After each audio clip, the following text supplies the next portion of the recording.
Hello, good morning, good afternoon, depending on where you are. Hello. No. How you doing? So How you doing, Andy? Good. Good. I'm good. Thank you. How are you? I'm doing all right. Doing all right. Awesome.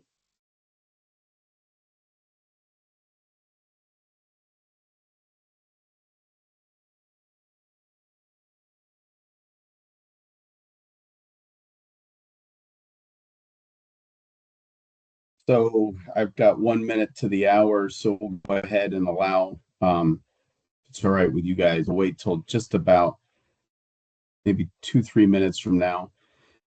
That way the first wave can sort of slow down, and it did allow me to, I've been having issues with Teams in terms of what it is allowing me to do in advance, and this one did allow me to set up the recording, but it's still making me admit everybody, which is not what it should be doing. So I'm sitting there having to click on the, and I'm going to do an introduction, so I don't want to have to be doing an introduction while also clicking admit. So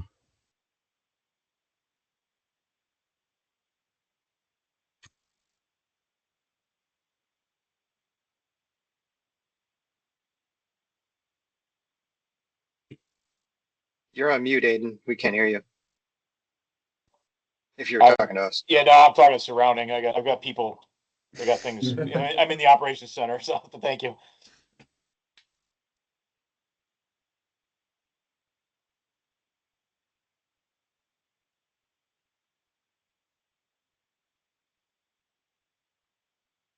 That interim payment that we're taking with the justification for 24.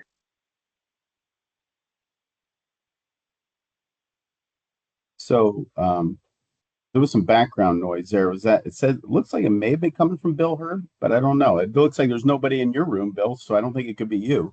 It shouldn't be me, no. It's Yeah. pretty quiet here. Right. It may have been Joe too, but he's muted now, so.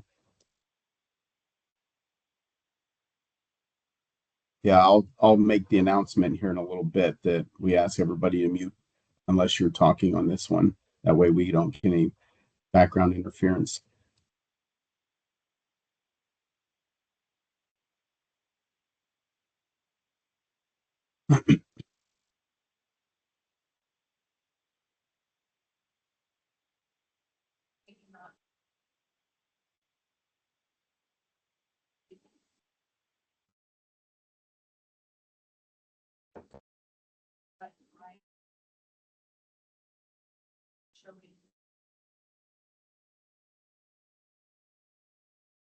All right, I've got about 2 minutes after, and looks like the first wave, or the main wave of people joining have already joined. So, do you guys want to go ahead and whoever's presenting first, put your start to share your screen, and then I'll do the introduction and turn it directly over to, would it be Carolyn, or are you gonna? Okay, go ahead, go right ahead, Carolyn.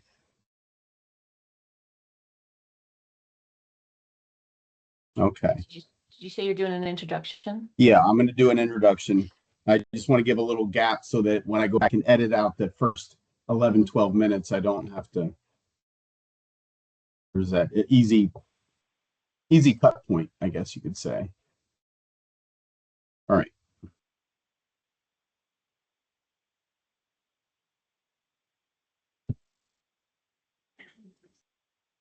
Good morning. My name is Greg Wigley. I'm with CTC and Associates, and I'm the Clear Roads Administrator. We're here for the final project webinar for the project entitled Using Vegetation Management Practices Near Roads to Leverage the Benefits of Solar Radiation. The research effort is led by Bolton and Mink.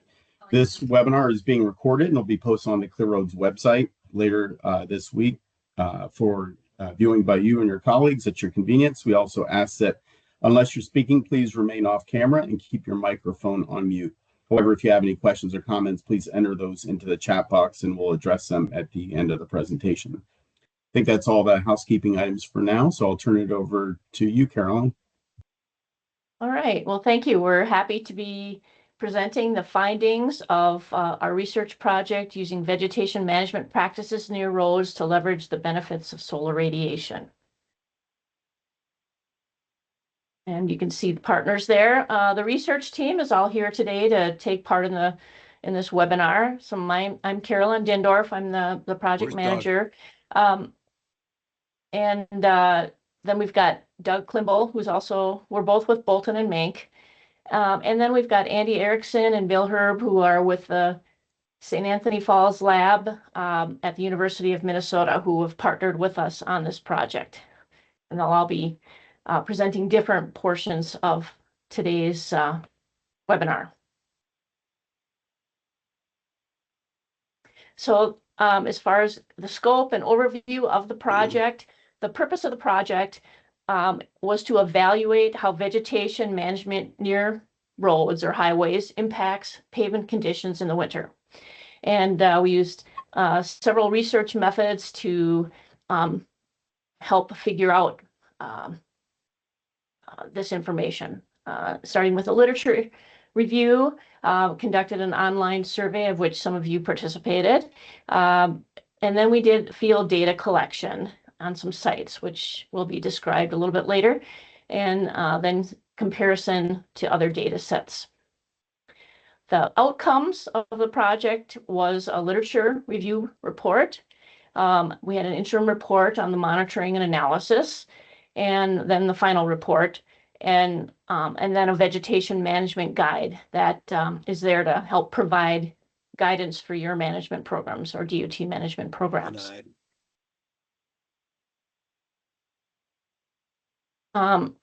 Some project goals. We wanted to quantify the differences in road pavement conditions between both shaded and unshaded areas. You know, we kind of know it's going to be cooler in shaded areas versus unshaded areas, but we wanted to quantify that and explain how that can influence the safety of those roads, operations, your winter maintenance operations, efficiency, as well as sustainability, especially in terms of potential salt use. And then prepare guidance on how vegetation management can help you based on all of our findings. Basically, we're putting numbers behind kind of what we already know. So I talked about this a little bit already, but just an outline of what helped inform our project deliverables. The literature review, an online survey that was across a number of DOTs across the United States, field data collection, and analysis and comparison, all resulting in the vegetation management guide. So I'm going to turn it over to Andy to talk about the literature review. Very good. Thanks, Carolyn. Welcome, everyone. Again, good morning, good afternoon, good evening, depending on when you're watching this. Again, my name is Andy Erickson. I'm at St. Anthony Falls Laboratory, part of the University of Minnesota. And the task that we contributed to pretty significantly was the literature review. So we were looking for published research papers, other reports, documentation, all around this concept of roadside vegetation and its impact on road surface conditions in the winter. And we were looking at also guidance, any guidance related to these winter maintenance of roadways on vegetation management, and specifically some impacts on, if you manage vegetation, what impacts does that have on ecosystems, communities, et cetera. And so through that lit search, we did find more than 70 sources. We did review that, and to summarize here, and again, if you're interested in a lit review, that is part of the final report. You can read all the details there and look into other studies, but the key takeaways from the lit review was there actually is not a lot of published scientific literature around the interactions between vegetation and winter road surface conditions. Much of it is anecdotal evidence, institutional knowledge from DOT professionals, which is very valuable and was very informative, but it hasn't been published, so it's not really citable. There was some literature that did talk a bit about, there's a lot of pavement modeling, road condition modeling. There's obviously a lot of road condition data out there, but none of it was related to or correlated to vegetation around the roadways. So it actually did open the door for this project. This project is perfectly situated to collect data to fill that knowledge gap. I don't know if there's more information on the next slide, but that was the majority of the results that we found. Yeah, so as I was just saying, direct research is uncommon. There's a lot of agency data, but and there's actually quite a bit of published guidance. I didn't mention this. There is quite a bit of published guidance on vegetation management around roadways, but not as it relates to the winter road conditions. It's more about sight lines, animals crossing the road. If you have vegetation close to the roadways, you might have more likelihood of animals crossing the roads and then vehicle collisions related to that, and other kind of safety issues related to vegetation and overhanging vegetation, but almost none on the interactions with winter. So that set this project up perfectly for us to collect some data, and as Carolyn said, quantify the benefits or the detriments of having vegetation or not having vegetation close to the roadways under winter conditions. So I think that sums up what we found in the lit review. Again, if you want more details, if you want to see what was published on this, it's all in the report. So I think I will pass it on, and I think it goes to Doug. Thank you. Yeah, thanks, Andy. And thanks for that reminder with your good evening that this will be recorded and available on the website. So, yeah, so based on the literature review, we wanted to also collect some primary data, some information from road maintenance professionals on existing vegetation management practices or areas where they recognize problematic shade being caused by vegetation. So we put together an online survey, just a quick look at our findings through this survey.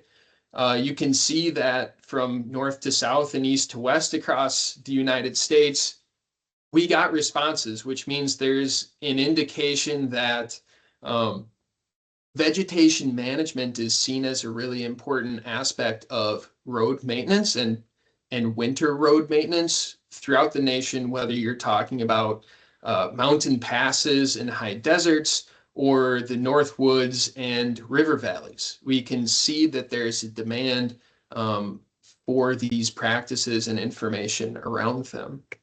Overall, we had a section of the survey to respond about actual existing or completed vegetation removal projects or areas where professionals recognize problematic shade. We got 36 responses for the former and 33 responses for the latter. So pretty good response rate through this online survey, which for the record is still accessible online.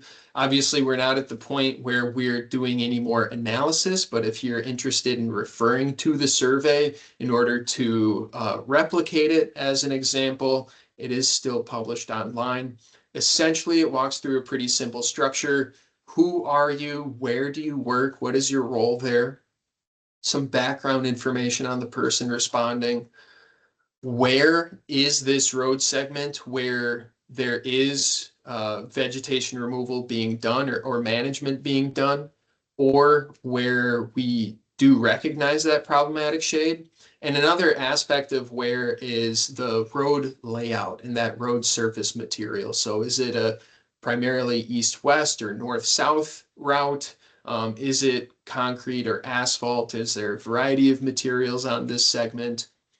For those who are responding about a vegetation management project that was completed or is planned, what time of year is that expected to take place? And for our research purposes, kind of our primary question that we're trying to get to the root of for those vegetation removal sites is better winter performance on that road segment, an intended outcome of that vegetation management. That's really what we were trying to get to. And we found overwhelmingly the case was yes. For those existing vegetation management practices, more than 90% of respondents indicated that they did hope to see improved winter performance, and that was a motivating factor for them doing that maintenance.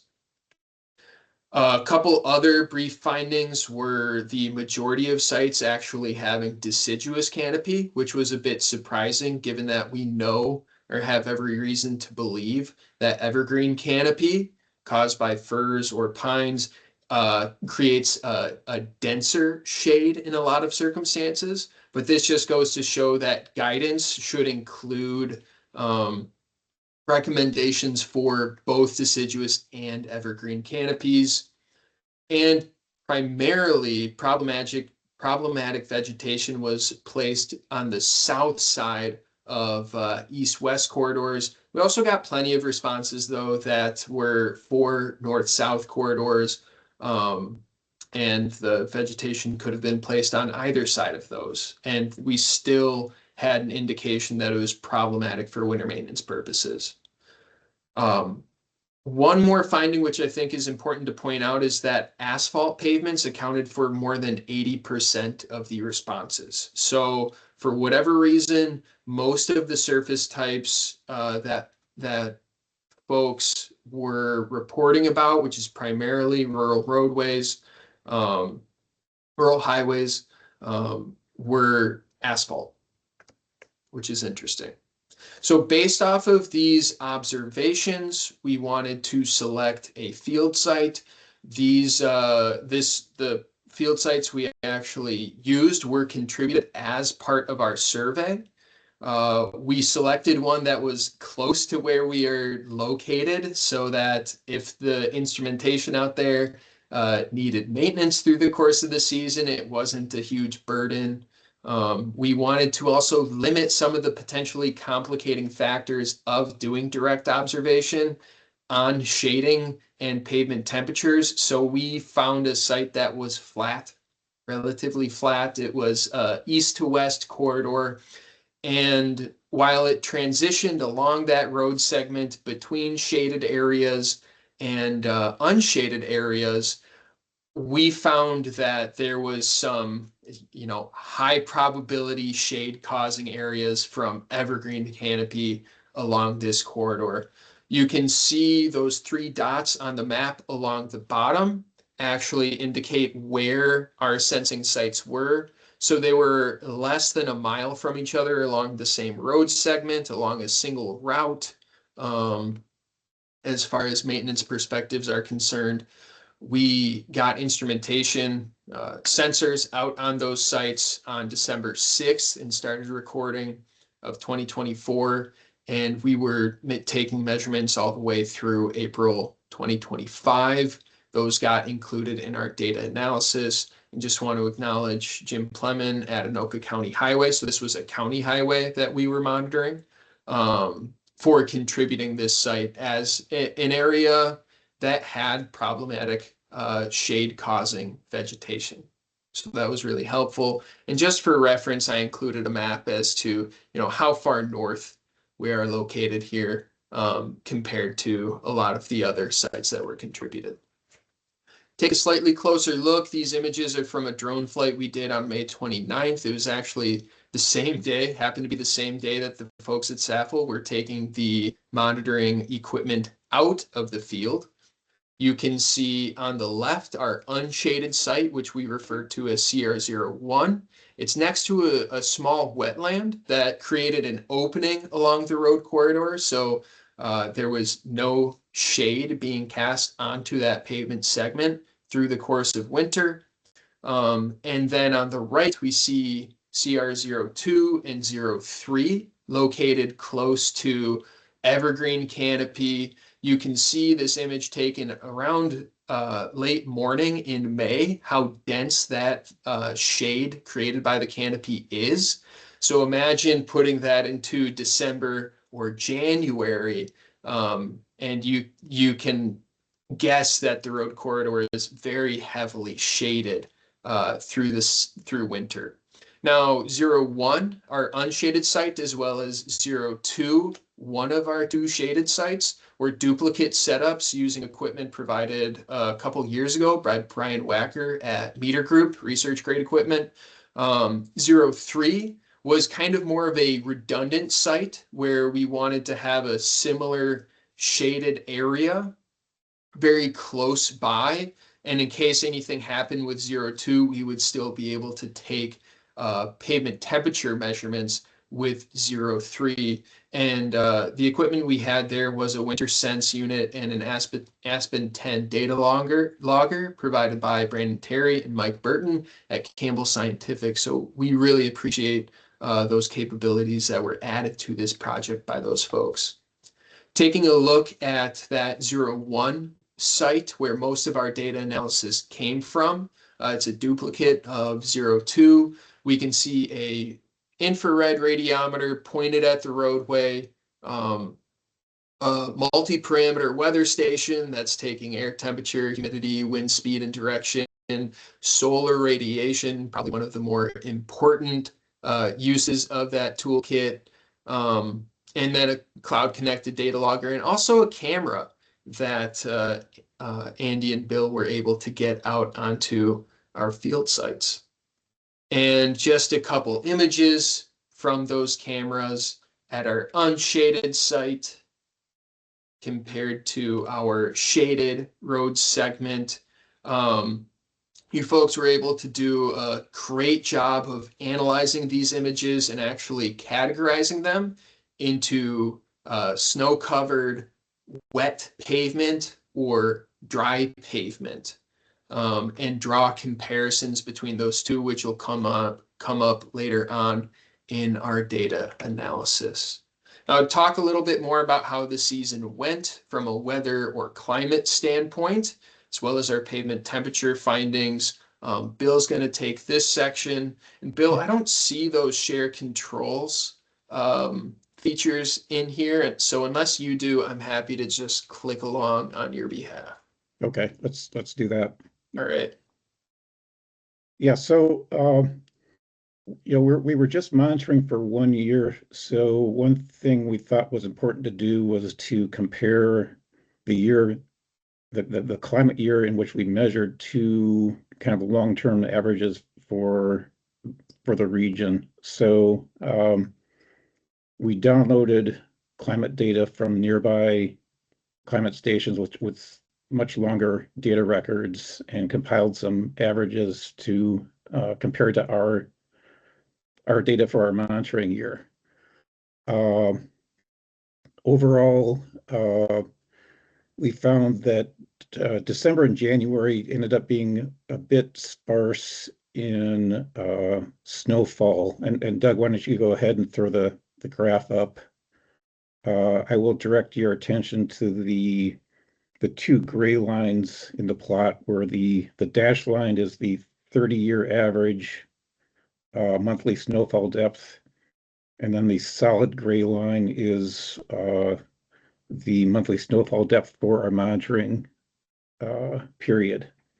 So you can see that both December and January were pretty light on snow, but then in February we caught up a bit with quite a bit, and then very close to average snowfall in March and April. Also add that air temperatures were actually pretty close to average, so that was a good thing for the study. Let's go next. We also compared just not only total snowfall, but the number of days with snowfall for each month. And let's throw the table up, and I will direct your attention to the bottom row, which is showing how different the number of days were of snowfall compared to the 30-year average. So, for example, in December, there were 3 fewer days of snowfall than we would typically expect. And in January, there was 4.5 days less. So that kind of lines up with the total snowfall also, that we were just light on snowfall and snowfall days in December and January, but then in February, March, and April, we were pretty close to average.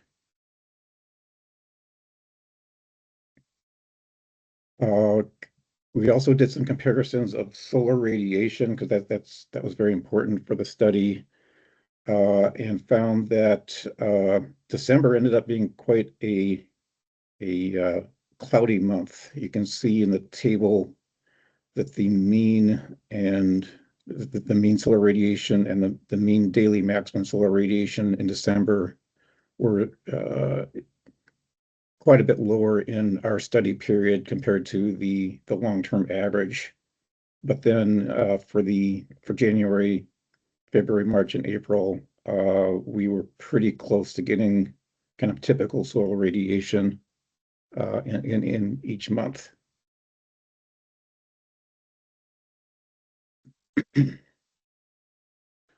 So then we did some comparisons of just how much solar radiation was getting shaded by our vegetation at our shaded sites.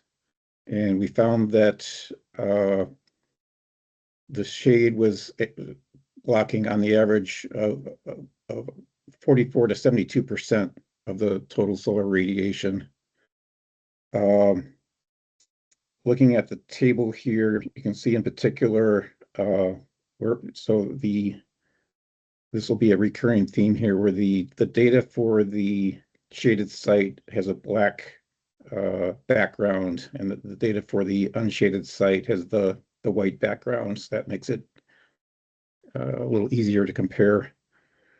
So you can see, for example, in January, February, and March, there was really quite a bit less solar radiation at the shaded site. A bit less difference in December because it was a cloudy month, and in cloudy weather, you don't get as much difference between shaded and unshaded solar radiation. And then in April, we start to lose our shading, and again, the difference between the two sites starts to reduce.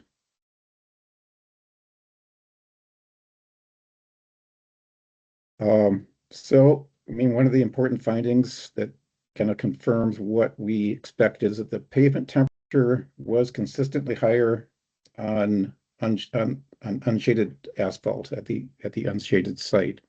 And that's, certainly not a surprising result, but there are some numbers we can fill in and some additional interesting details that we can look at on how the two pavement temperatures compare. So the three plots on the left are from top to bottom, the daily maximum pavement temperature, the daily mean pavement temperature in the middle, and at the bottom is the daily minimum temperature. And then, I don't know how well you can see it, but I also put in the corresponding air temperatures. And in general, pavement temperature does track air temperature reasonably well. You can see, for example, in the upper plot with daily maximum temperatures that typically the unshaded site is actually warmer than air temperature, and the shaded site is a bit cooler than air temperature in terms of the maximum daily temperature. Looking at the bottom plot at the daily minimum temperature, you can see that they all kind of collapse to very similar values. So, late night, early morning, the pavement temperatures just aren't that much different between the shaded and unshaded site, and they're all fairly close to what air temperature is doing, actually. The other thing I'll point out in this figure, if we look at the larger figure in the middle, that's now a time series of hourly temperatures at the shaded and unshaded pavement temperature sites. You can see some similar things going on where the minimum temperature is similar at the two sites. The daily maximum temperature really spikes up in at the unshaded site, particularly in February and March. And then you can see in April, we're starting to lose our shade, and the temperatures are between the two sites are converging towards each other. Let's go to the next slide. So this is just a table giving some pavement temperature summaries, and again the shaded site have the black background. You can see that the difference between the shaded and unshaded site is highest in March, where the sun is starting to get higher in the sky, so the unshaded site's getting warmer, but we still have shade at the shaded site, so it's staying cooler. Again, in April, the temperatures are starting to get pretty similar to each other between the shaded and unshaded site. And I'll also point out in December that actually the temperatures aren't that much difference, and that was because we had a cloudy month in December. So let's go to the next. So we did do some statistical tests to kind of formally, so that we can formally make the statement, yes, the temperatures at the shaded site are colder than the unshaded site. And that really held very consistently for December through March. If we look, for example, at the mean temperature difference between the two sites, we can see that again in December, the mean difference for all days is relatively low because it was a cloudy month, and then the difference it's higher and higher and maxes out in March again. And then if we compare all days in the table on the left to just days with snowfall in the table on the right, other than December, which was a bit of a weird month, the difference in temperature between the two sites is a bit less on days with snowfall because there's typically less solar radiation happening on days with snow. But for December through April, actually, all of the days with, for all days with snowfall, the unshaded site had a warmer temperature than the shaded site. So that was very consistent.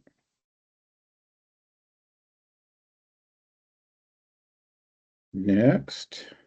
Yeah, so that's kind of the end of our pavement temperature analysis.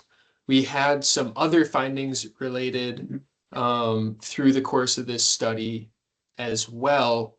Not just directly measuring pavement temperature, but the implications on pavement condition and the implications on maintenance activity. So we took a couple other ways of looking at the data that we collected. I think one of the most interesting things to consider here from our findings was time to dry. And we determined this based off of the camera image analysis. So rather than having quantitative direct measurement of some physical parameter, folks at SAFL were just taking a look at the images that were collected through the course of the study and categorizing them as dry, wet, or snow covered, as I presented earlier. And what we found was not only were sun exposed pavements likely to dry faster overall than our shaded road segments, but they dry especially faster following the snowfall events that we were able to monitor. So overall, there were 9 snowfall events that we had images for, and on average, the shaded pavements took 5.3 hours longer to dry out than the unshaded road segment. And 5.3 hours may or may not sound like a significant amount of time, but when you consider time of the time it takes to get a new shift in, or route cycle times, depending on the road segment and the agency you're referring to, that may be 1 or 2 fewer salt applications, and rather just having professionals determining if salt needs to be applied, especially those spot treatment practices. There's a lot lower likelihood of needing to be applying more material in those areas, or we have plenty of reason to assume that. We also, with that noted, took a look at fleet data. Thanks to Matt Herzog at Anoka County Highway for contributing fleet data. There were 15 windows of operations, 20-some days overall, where routes were taking place. We analyzed that truck data in shaded road segments along our transportation corridor and unshaded segments. This approach would be great. We did find some limitations based off of the differences in equipment being used and personnel actually doing the maintenance, and their decision making between night and day routes, as well as differences in application rate selection compared to what we anticipated during the study setup.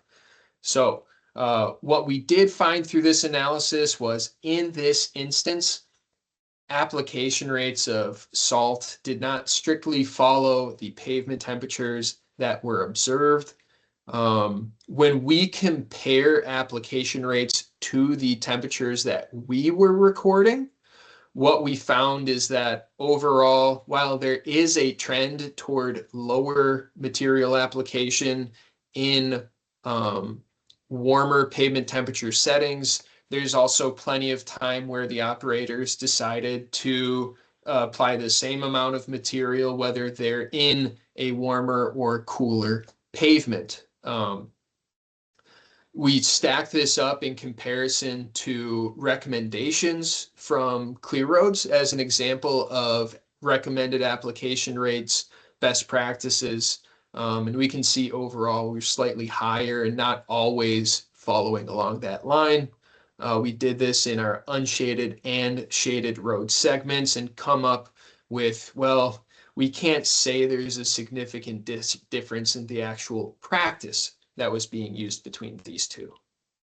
However, we can take that pavement temperature monitoring and the operational windows and the recommended best practices as far as application rates go and apply the theory. And what we determined was that using our pavement temperature recordings during these operational windows, about 33% of the time, the pavement temperature difference was substantial enough to shift the recommended application rate from one bin into another. And on average, during that 33% of the time, that difference would account for about 50 pounds per lane mile application rate change, which is definitely something that equipment can be set up for.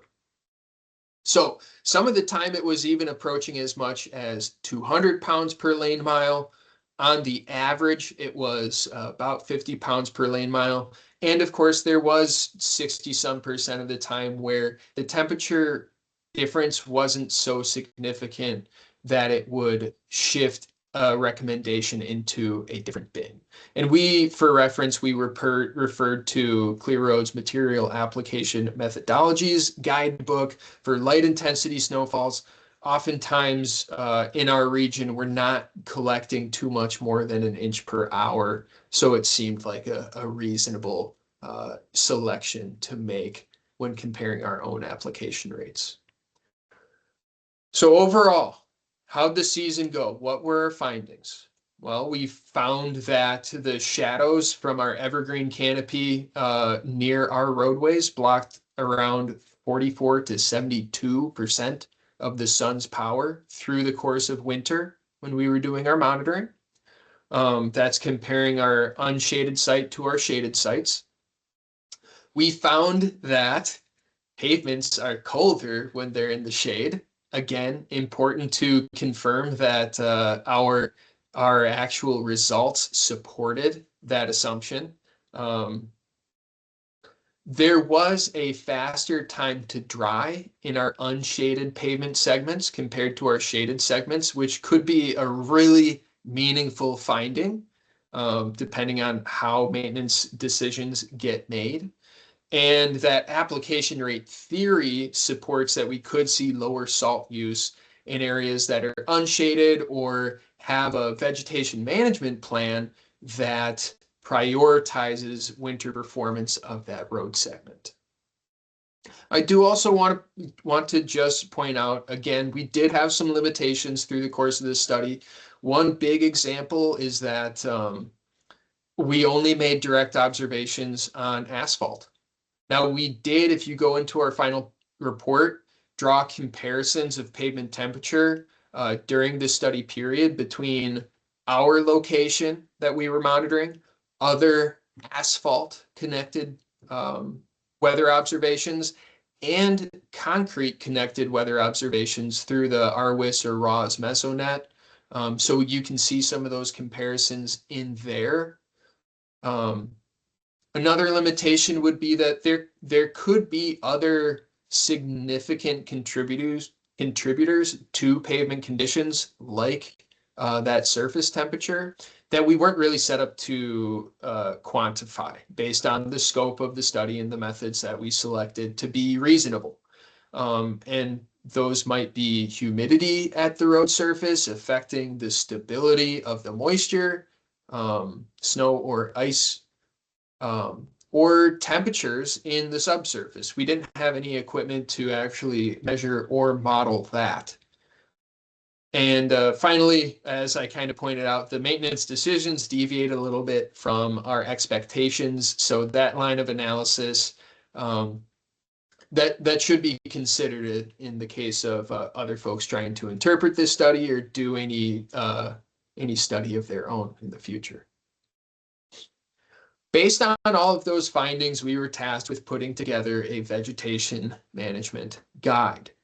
Now, we did this in 3 short chapters in that guide. It's designed to provide practical guidance across lots of disciplines, be written for relatively broad audience, introduce best practices and why vegetation management could be important for winter road conditions, sustainability with respect to operations budget and staff time, or salt use and water quality, and also the considerations for local terrain, ecoregions, and the needs of the community in that area.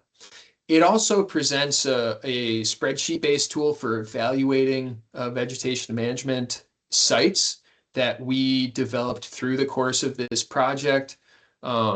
It's a shadowcast modeling tool that I'll cover at the end of this section here, assuming we have good time, which we might be running a little tight. So just really briefly introducing the vegetation management guide. It'll be available to download on the project page. Chapter 1 is written toward a very general audience so that it's accessible whether you are a maintenance professional working in this setting for the first time, or a supervisor learning why it might be important to consider vegetation management near these road corridors and what the winter implications might be, or a member of the general public, right? So this is designed to be a chapter that communicates the findings of our study with respect to pavement conditions, pavement temperatures, sustainable use, and presents a balance framework between the services and potential disservices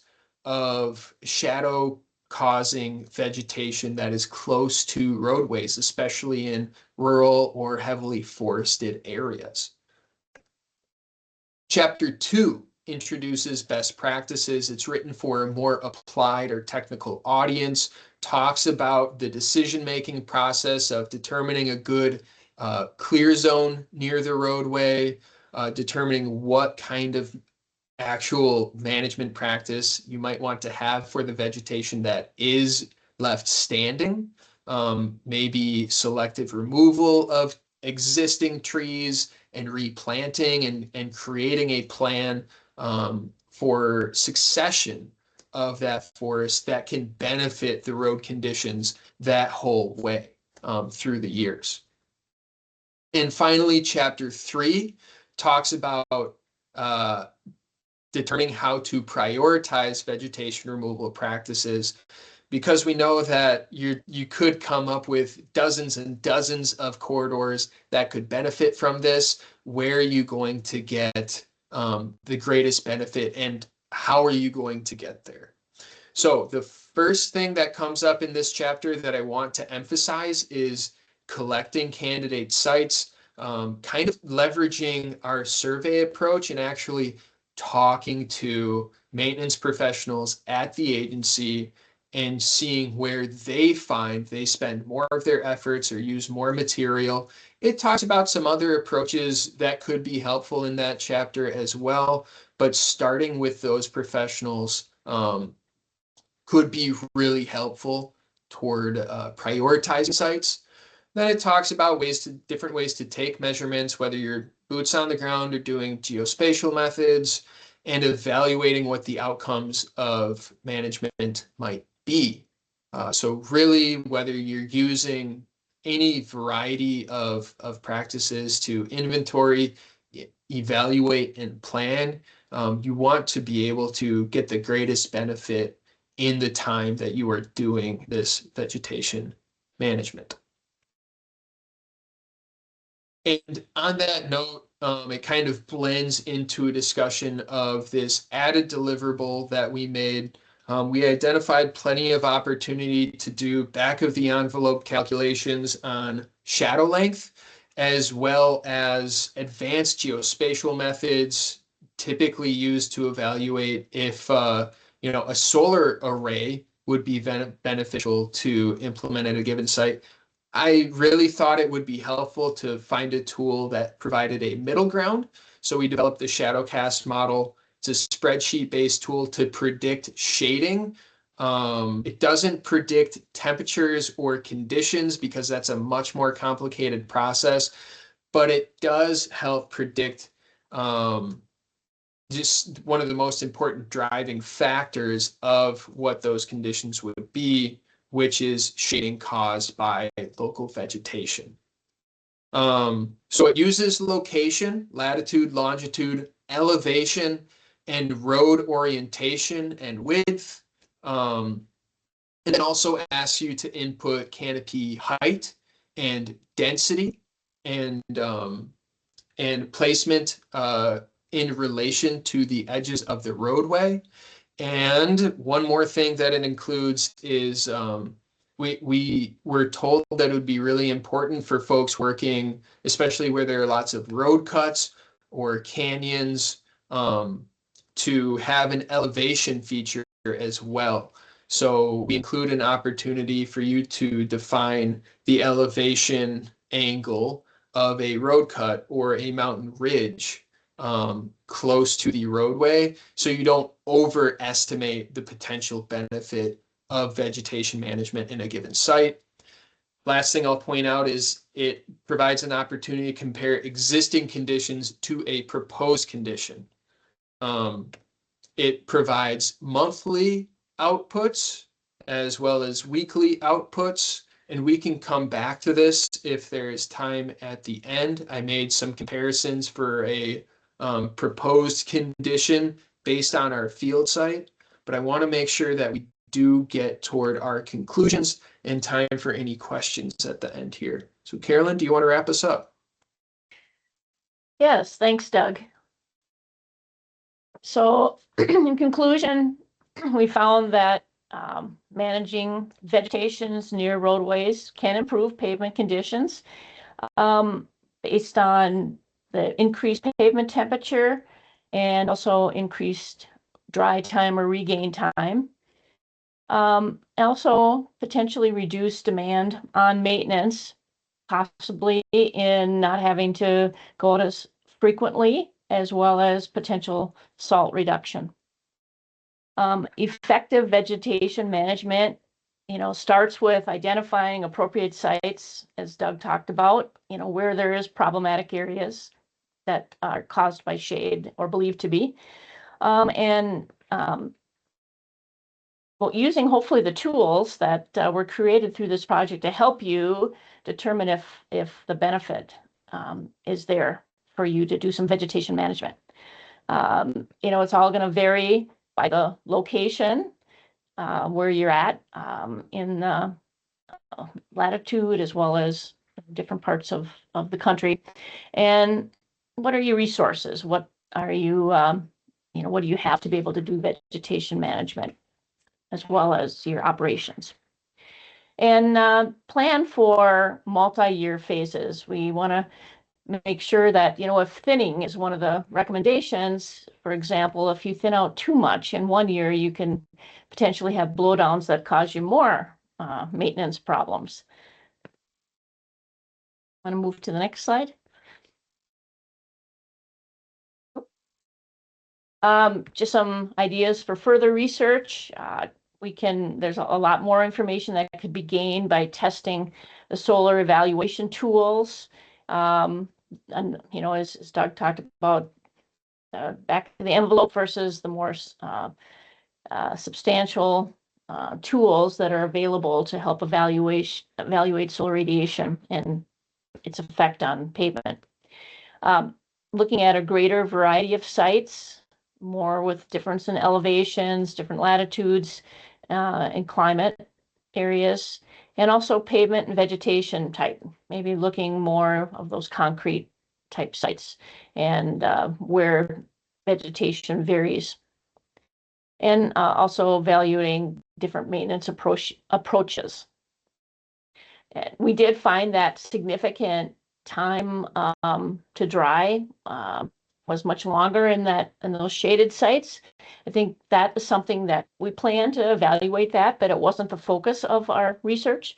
So additional research certainly could be done to determine more of the impact on that and use that for recommendations.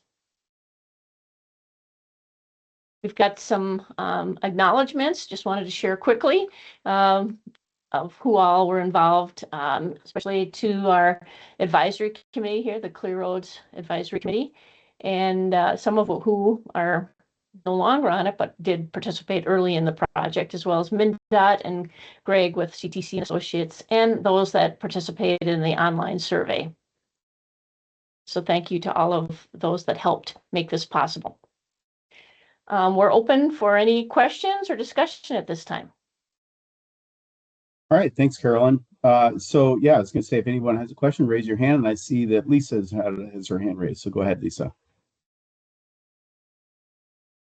Thank you. It's a little bit cold here in California. I'm due to fog, actually, where I'm located in the state capital, which is California in Sacramento. And I work for the Department of Transportation, and I'm the Chief of Natural Resource Management. So interesting and very informative. I did look up geospatially where the study county was, and it's the 45th parallel latitude-wise. So I'm trying to think of the transferability of the shadowcast model, but it feels like there's a lot of factor inputs that could be customized for the state of California? Okay, good. I'm seeing head nodding. I am going to be straight up honest and say I have never worked with our winter operations team on this particular objective. I have been wholly and entirely focused on reducing wildfire impacts and risk. And we have a very robust 10-year-old task force focusing on wildfire risk reduction for landscape resilience along roads.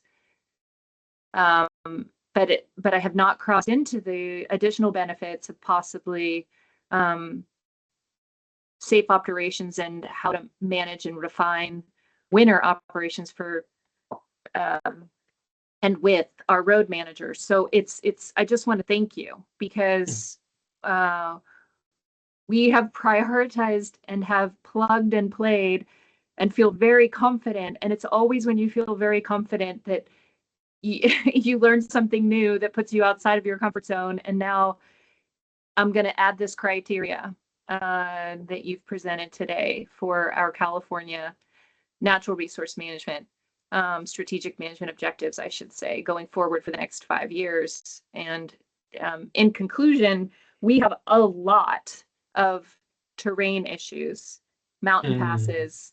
And so I appreciate the last comments that you said, that terrain shadow, simulating horizon lines and road cuts and steep hills is part of the shadowcast modeling tool, because I was already thinking, oh, this isn't going to work. We have so much terrain issues here and road cuts here. So thank you for those additional descriptors of what the shadowcast modeling tool is really all about.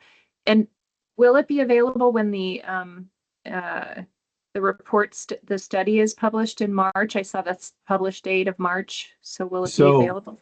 Lisa, I'll jump in and say that this project wraps up the end of this month, really, and all deliverables are essentially ready. So within a week or so, I'm going to have, right now, all the interim deliverables are on a password protected page on the Clear Roads website. But this webinar, the final report, the vegetation guide, and the shadowcast model will all be put on the public facing project page before the end of the month.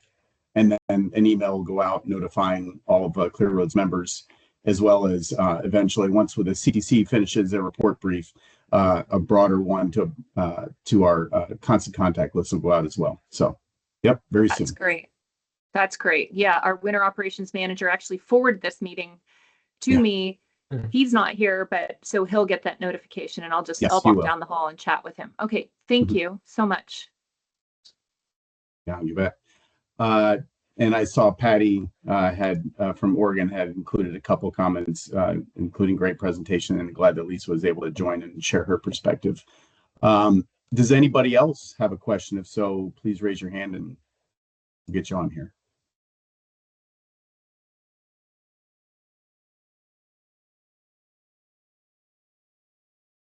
Hey, Greg, it's Patty. I'm just want to say thank you. It was a really good presentation. And I think what you've basically provided kind of acknowledges stuff that we anecdotally believe is true. And it's just great to see it in writing and that it came out the way that it did. I really appreciate it. I think it's great stuff. So looking forward to sharing and seeing what we do with it. Yeah, if there aren't any questions, I just echo what Patty just said. I think particularly the time to dry was something that wasn't in my head, but specifically, but is valuable. And then, of course, being able to extrapolate that to pounds of materials really is where, pardon the pun, the rubber meets the road. So I think in a lot of ways, this really did, as Patty mentioned, confirm what we think we know. And maybe some folks might look at that as, well, yeah, but I mean, this quantifies it in a way that we can start to use this in planning, not just how we maintain, but also how we design roadways. So, great project. Thank you. Yeah, this is Matt from Rhode Island. Kind of going to echo it too, because we're starting to look into, what it would cost in contracts to do some clearing of trees along highway corridors that have grown closer to the road over the decades, and this could really help justify, investing in that, because that could save in the long run on winter maintenance costs, including and less salt on roads. So this could be a really good thing to help justify trying, to those that control the money on spending it for those type of projects. Yeah, and I think that kind of goes back to the initial intent of the project. And so with that, Aiden Neely from Connecticut, is there anything that you want to add before we wrap up? I just want to thank you guys. The intent of what we thought we knew was proven, and you guys did a great job putting it together and making it so we can share it with the legislatures and folks that are not privy to the snow and ice world, but give them those quantifiables. That's what we were looking for, and I appreciate it. Give us some other things to think about, whether or not automating some of our salt spreading to road temperature, and looking at forecast models and diffusion of sunlight for cloudy days pre-storm versus a sunny day, and how the road's going to perform. Those are all things that I think MDSS providers will look at going forward, and it gives a good foundation for road modeling as far as how the solar radiation works. So I thank you guys. There's just a lot of good stuff all the way around, and we're going to be using the heck out of it for the state, at least in Connecticut, for justifying our vegetation management. So thank you.